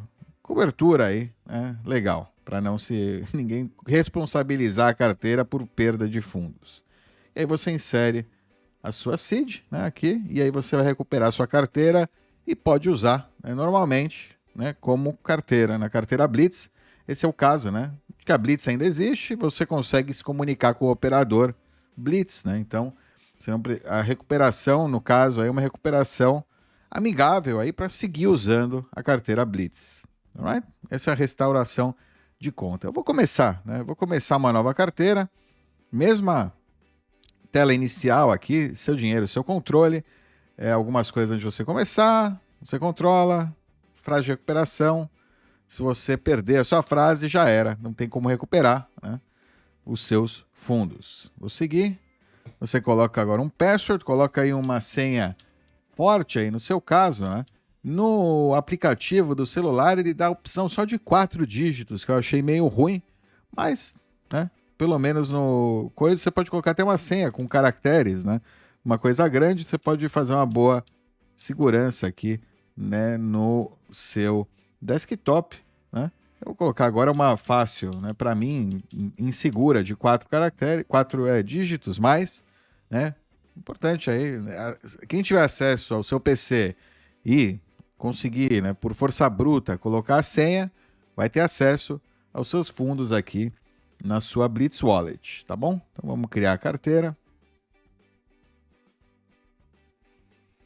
Um problema aí que talvez eu tenha de criar ela no Viator, né, assim, de usar Viator, é que acho que se eu reiniciar a carteira, não sei se ela vai ter uma memória. Deixa eu inspecionar. Se vai ter uma memória permanente, né? Deixa eu ver, storage, cookies, cachê, ele não vai ter uma memória. Local storage, tá aqui. Tá aqui o local storage. Ok, tem aqui, né, um local storage, vamos ver se é persistente, né? Entre sessão, esse local storage, que é um tema, né? Também a chave tá aqui, né? Cadê a chave? Ela tá criptografada em algum lugar aqui. É um string grande. Deveria estar, tá aqui, ó, wallet key, tá aqui, ó, wallet key. Essa aqui é a chave, né, criptografada, aqui no caso com aquele PIN. Tendo aquele PIN, né, e acesso a essa informação, a essa chave que está armazenada aqui localmente no seu navegador, qualquer pessoa tem acesso aí ao seu BTC. Ele aqui tem algumas informações que ele guarda, né, tipo settings, né. Se eu colocar configurações, ele vai guardar as configurações dessa carteira no armazenamento local. Vamos ver se é persistente, né. Eu não vou... Vamos ver. Deixa eu pegar aqui a chave, né? Primeiro, então, você vê que você não recebe a chave. Você entra, você está direto na carteira já. Mesma coisa no mobile. No mobile, aí você vai ter algumas opções mais, mas é aqui enviar, receber, né? Enviar, receber, escanear. Escuro, né? Ou, claro, vamos colocar aí no escuro, mais bonito aqui pra gente. É isso aí. E vamos lá, dar uma olhada aqui no meu perfil. Colocar em BRL, né, em Real do Brasil.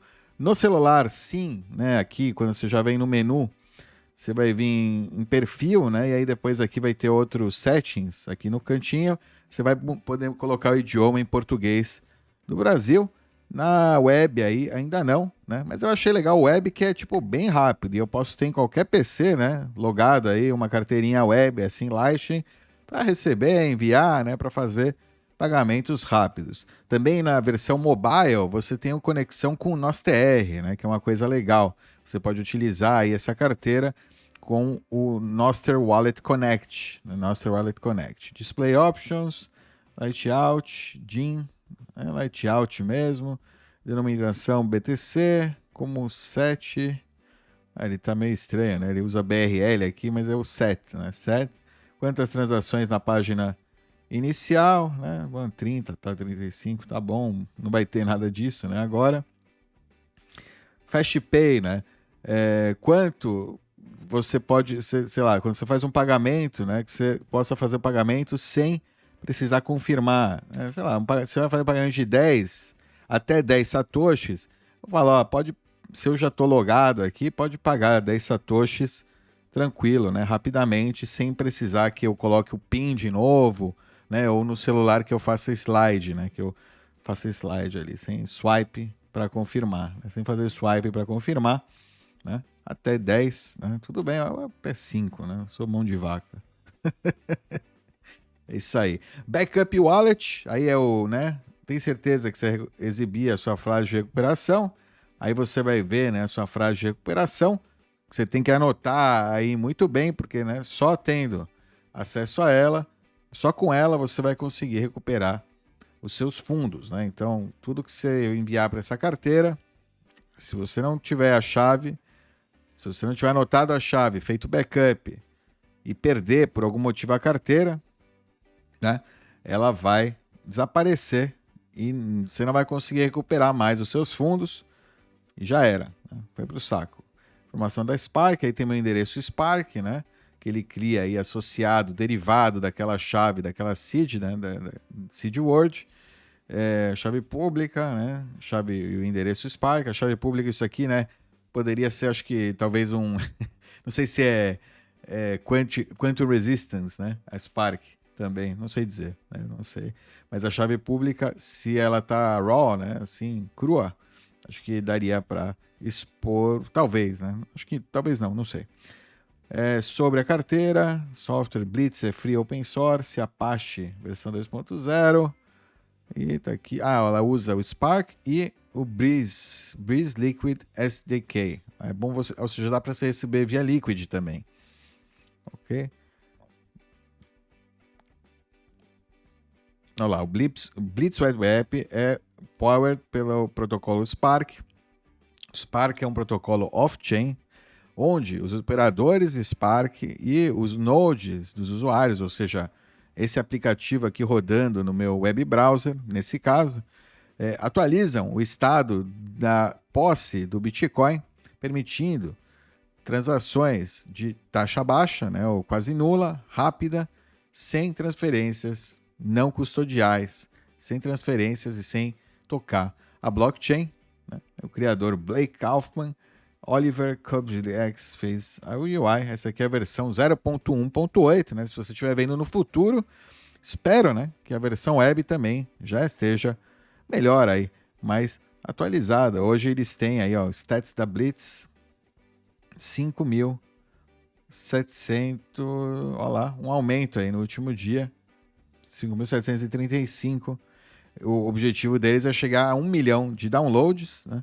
Ainda falta, né? Falta bastante aí. Falta bastante. E aí aqui você pode excluir a carteira. Eu posso editar o meu perfil, né? Aqui, esse aqui agora tem um nome Charlotte Muse 52, é um nome aí, né, aleatório. Você pode manter assim para ficar mais anônimo, né? Ainda. E é isso. No celular também tem a opção de adicionar contas, né? Que é uma boa prática, talvez, para reduzir aí, né? Para diminuir. Cada conta é um endereço diferente também na rede Spark, se eu não me engano, quase certeza. Então, adicionando contas aí é uma maneira de você dividir, né, o risco de privacidade. Né? É uma maneira aí que eles colocaram que é bacana, acredito eu, né? Mas acho que apesar de você criar uma conta, todas as contas ainda usam, acho que o mesmo nome único, né? Eu não sei se tem um perfil para cada conta. Né? Isso seria legal, né? Se cada conta que você pudesse, subconta que você pudesse criar na sua carteira, tivesse um diferente identificador, né? Aí o endereço aqui, charlottemuse52, @blitzwallet.app.com, e eu tivesse o Charlotte Muse 51, né? Sei lá, ou outro nome nada a ver, né? Melhor ainda, claro. Quanto menos relacionado, né? Se você quer privacidade, melhor. Né? É isso aí. Então tá aí. Essa é a carteira Blitz, né? Inicializando ela, e você tem que receber. Aí beleza, já tem um endereço aí para receber. Satoshis. Deixa eu pegar esse endereço. Cadê? Ótimo, vou mostrar, exibir o QR aqui. Deixa eu ver, fazer com eu tenho aqui no celular a carteira, a Blitz também. Vou usar o contato Blitz, né, para enviar via Zap mesmo, para ver se aparece aí alguma coisa.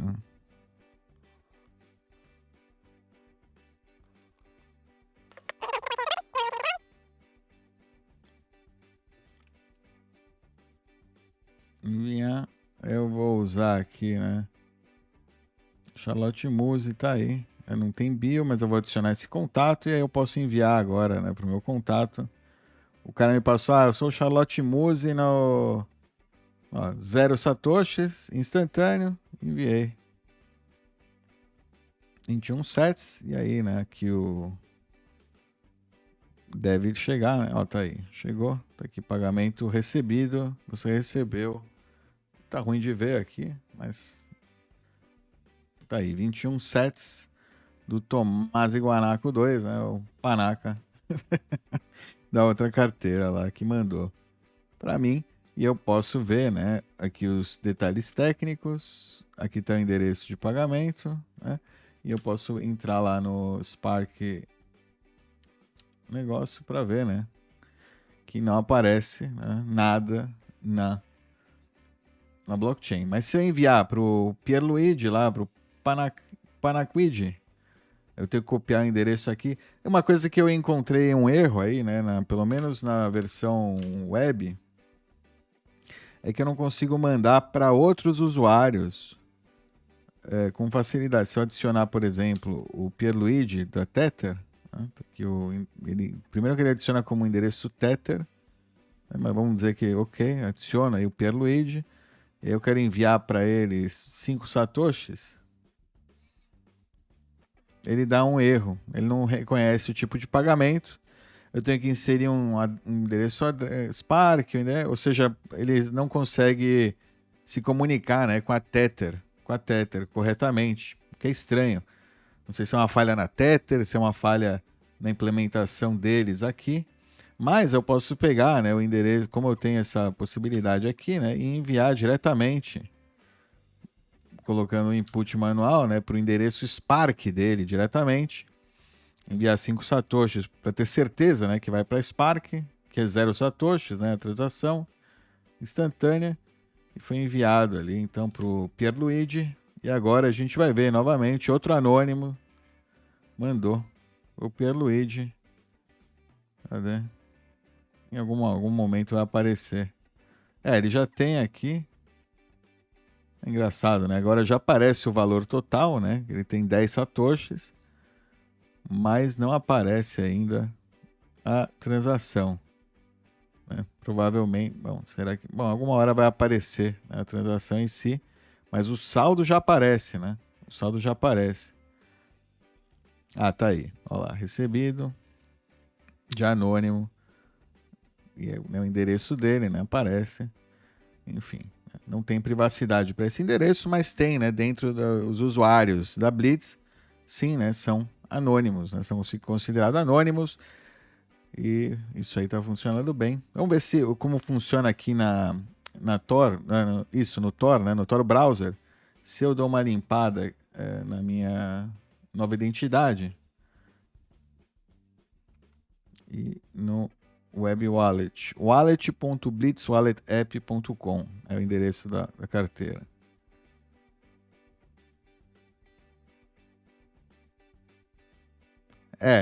Perdeu o mané.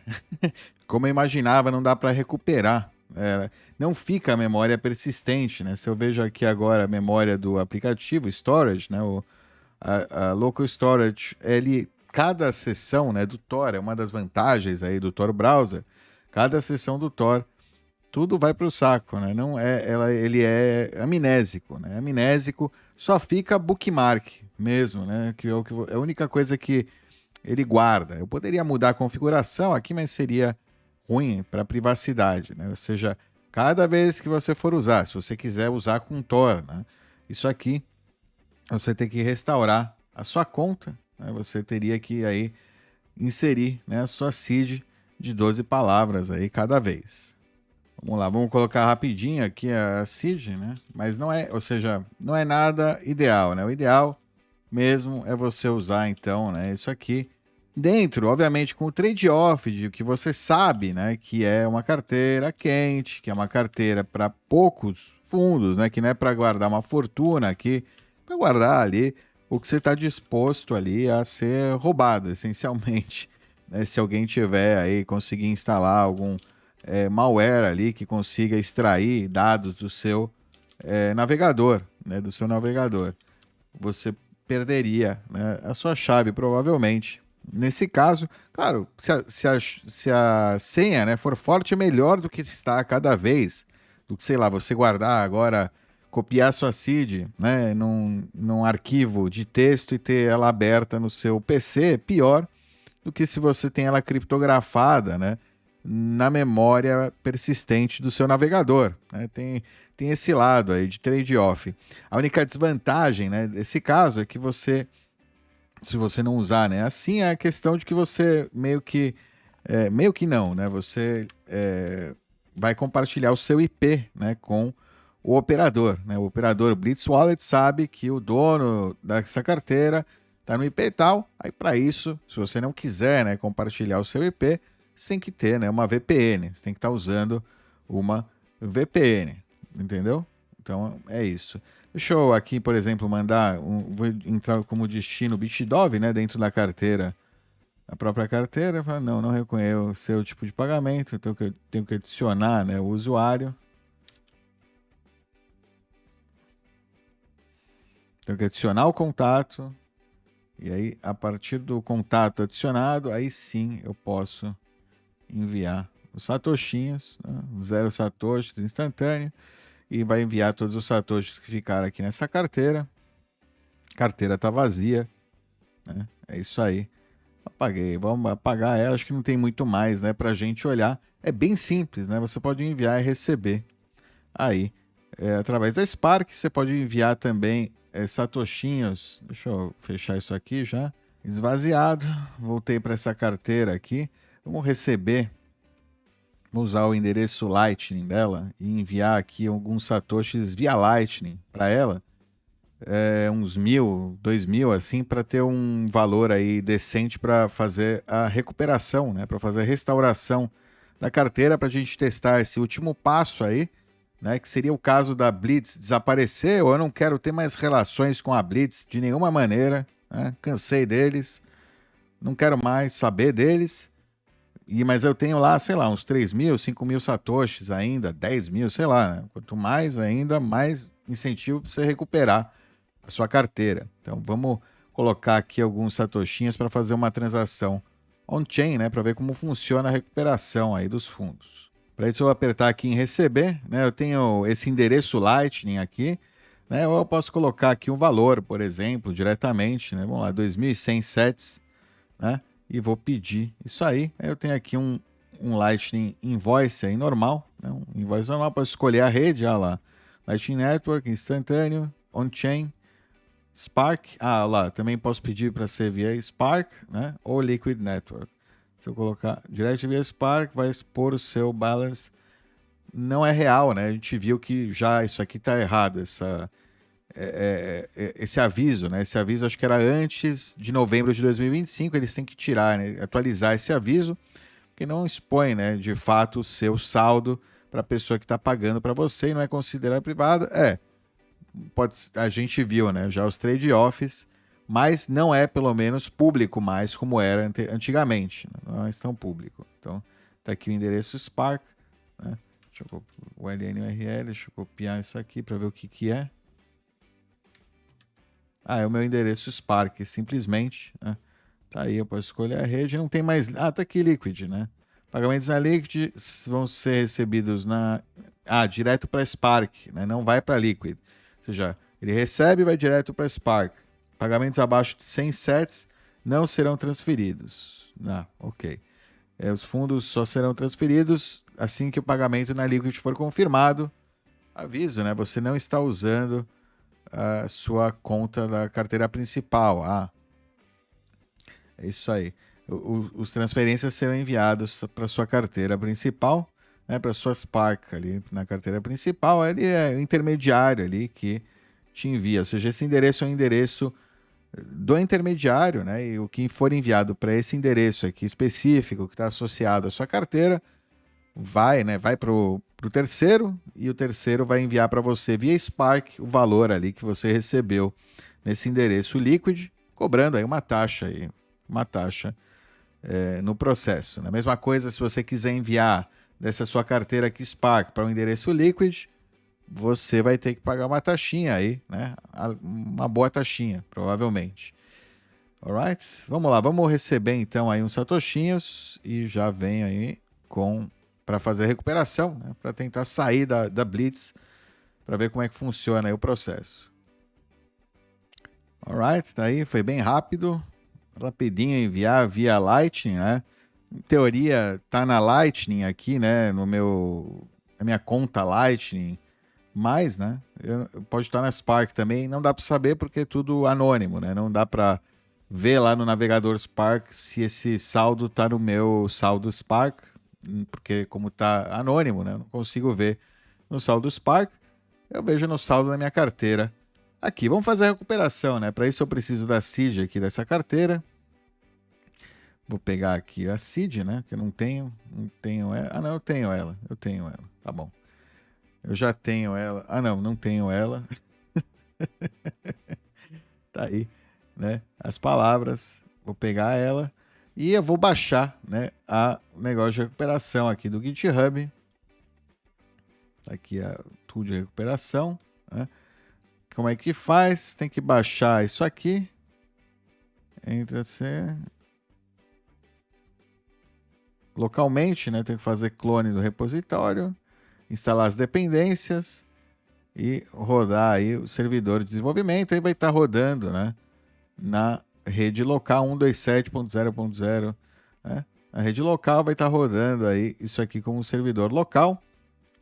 Como é um valor baixo aqui, né, eu vou fazer rapidinho aqui mesmo, né, na vagabundagem. Mas não faça isso, né, com fundo de verdade, especialmente se for, né, como é que chama? Algo significativo aí para você, né?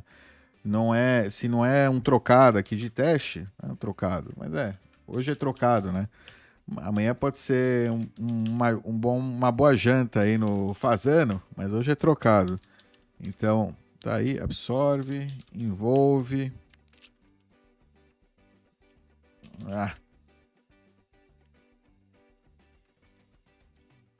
Vamos ver o que ele me dá, né? Define. Aí eu aperto aqui em restaurar.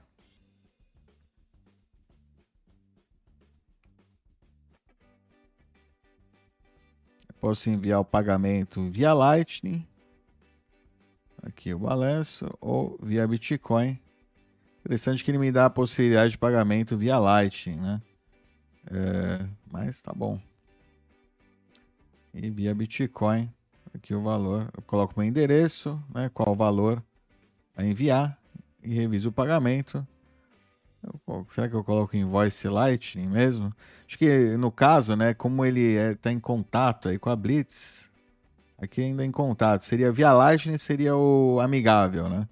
Seria o amigável que ainda a Blitz tá ligada, né? Se a Blitz não tivesse disponível para fazer, né, via Lightning, acho que aí só seria possível via Bitcoin, né? Via Bitcoin mesmo.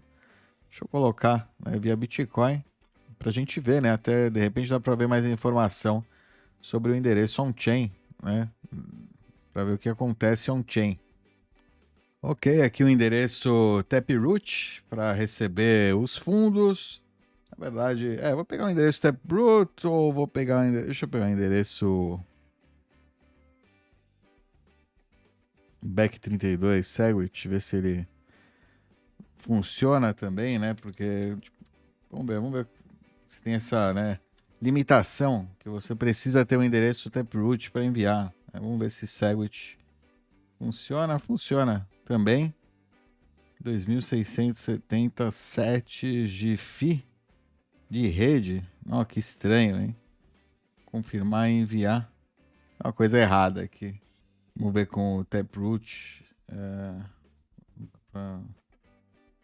Cancelar.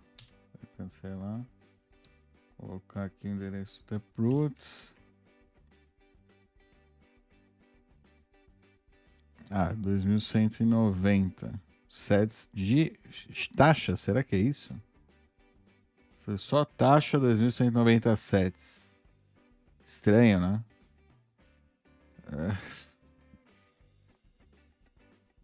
O que acontece se eu confirmar? Será que eu aperto para ver o que acontece? Vamos ver. Ah, ele fala que não tem saldo suficiente. Ok, né? Pelo menos.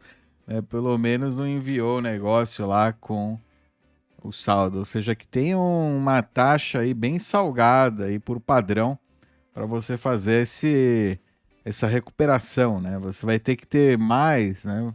Muito mais do que esse valor aqui em satoshis, né, para fazer essa transferência. No caso, deixa eu pegar via Lightning. Vamos pegar via Lightning, então, e colocar 2.272 satoshis, né? Não sei, pô. Complicado, né? Ele tem que calcular a taxa também, né? Mas vamos lá, vamos fazer isso aqui. Um invoice Lightning. Vou colocar aqui de Blitz Recovery, o memo, né? 2.270. Vamos colocar 2.270 satoshis, né? Que é. Vai que. Será que vai sair só 2 satoshis de taxa? Vamos ver. Revisar pagamento. Ah, olha lá. Ah, bacana, ó. Ele me dá 11 satoshis, né? Então não vai dar. Mas legal, eu posso então a partir disso, né, calcular 2.270. Então 2.270 não vai dar, né? Eu vou colocar aqui menos 11 satoshis, 2.261 sets.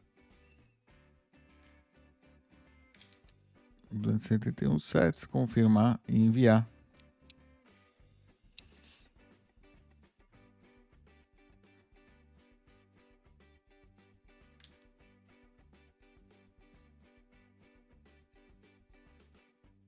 Sucesso. Ok. Consegui sacar via Lightning, né? Pagando taxa baixa. Pô, ficou aí um set no final. Tá aqui pendente, né? Transferência. Pendente.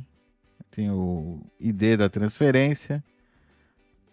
Tá aqui, deixa eu ver se eu recebi. Aqui eu recebi Blitz Recover. Recebi aí no Node Lightning. Funcionou, mas não era o que eu esperava, né? Essa história de que eu posso recuperar via Lightning é estranha, mas é porque eles ainda estão, né, ativos, então é possível, então é bom nesse sentido. Por outro lado, eu poderia simplesmente ter recuperado a carteira, né, nesse caso, então, e feito a transferência via Lightning, né, normal, mas tá bom, né? Fez assim, tá beleza. O ideal, né, seria que eu pudesse ter feito aquele saque via Bitcoin, mas como a gente viu, né, o valor em satoshis é alto, apesar de não, nesse momento, né, as taxas na rede não estarem tão altas assim.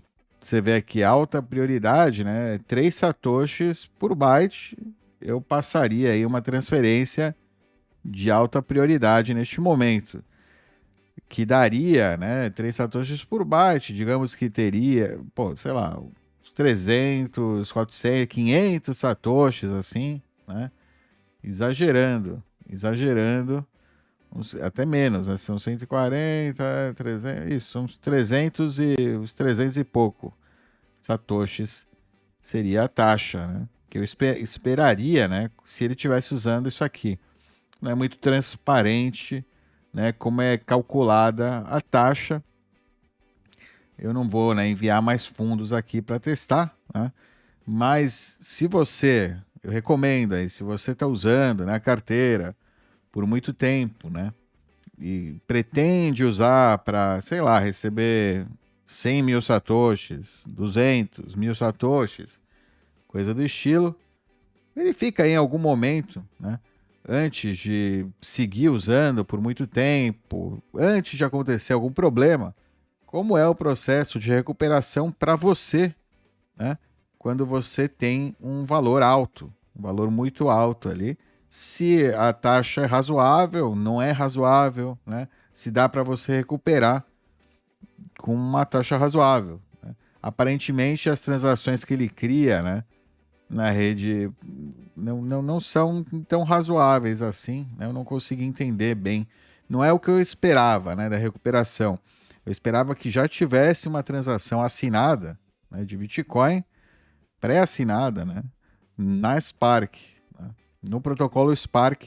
Pode ser que não seja o caso, né, neste aqui. Como ele ainda está, o servidor ainda está ao vivo, né, ainda tem a Blitz, ele ainda vai para essas opções que não são a opção, né, de usar o protocolo Spark, que seria o último caso, né? Acho que seria o caso de que a carteira caiu, né? E aí você está usando a ferramenta, ele vai tentar entrar em contato com o servidor, como ele não vai conseguir, aí entraria, provavelmente, na última instância lá de recuperação, né? Mas era isso que eu queria testar, mas não vi aqui, né? Eu vou ver aí. Então vamos deixar por aqui por enquanto, né? Essa nossa exploração aqui da Spark. Eu vou ver se eu encontro outra ferramenta aí mais neutra, digamos, que não tem a ver, né, com a Blitz Wallet. Apesar da Blitz Wallet falar que você pode usar, né, essa ferramenta para recuperar de qualquer outra carteira Spark, né?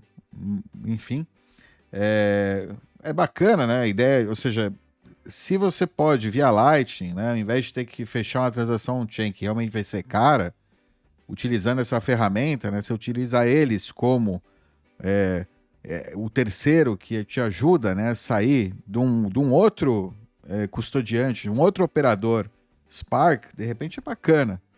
Pode ser uma ferramenta bacana, né, nesse sentido. Mas não é o que eu estava buscando. Eu queria ver, né, a ferramenta soberana, caso de que a Blitz, né, o servidor da Blitz foi explodido por uma bomba atômica. Não sobrou nada deles e eu preciso agora recuperar meu Bitcoin na rede blockchain, né? Nesse caso, né, como seria? Como seria? Enfim, por hoje não vai acontecer, mas prometo aí que algum dia, talvez, eu vou compartilhar aí com vocês, eu vou seguir explorando aí para ver se eu encontro essa ferramenta aí do fim dos dias, né, para recuperar meu Bitcoin na rede Spark, caso o fim dos dias aconteça aí onde está o servidor do meu operador Spark. Tá bom? É isso aí, Bitcoinheiro. Espero que tenham curtido esse vídeo. Deixa o like aí, regaça o like. Não deixa de compartilhar esse vídeo aí para mais pessoas que possam se interessar aí pela Spark protocolo Spark da Lightspark. Além disso, inscreva-se aqui no canal dos Bitcoinheiros. Tapa na sineta para receber as atualizações sempre que um novo vídeo for postado. Até a próxima. Tchau!